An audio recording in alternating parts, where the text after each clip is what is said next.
پنجاب میں سیلاب کے خدشے کے بعد قدرتی آفات سے نمٹنے والے وفاقی اور صوبائی اور ریسکیو سروسز فراہم کرنے والے اداروں نے صوبے کے 5 بڑے دریاؤں سے ملحقہ علاقوں سے 1.5 لاکھ سے زیادہ افراد کا انخلاء اور منتقلی کا عمل مکمل کر لیا ہے۔ ترجمان ریسکیو پنجاب نے ایک بیان میں بتایا کہ انسانی انخلاء دریائے سندھ، چناب راوی، ستلج اور جہلم کے ملحقہ علاقوں سے کیا گیا۔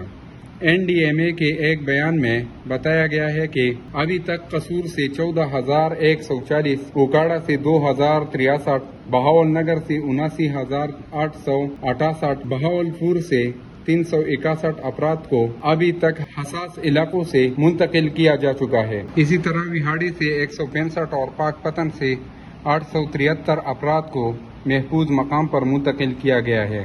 NDMA کے بیان میں کہا گیا ہے کہ عوام T V, radio, mobile alert اور پاک NDMA ڈیزاسٹر الرٹ ایپ کے ذریعے جاری کردہ الرٹس اور ہدایات پر عمل کرے۔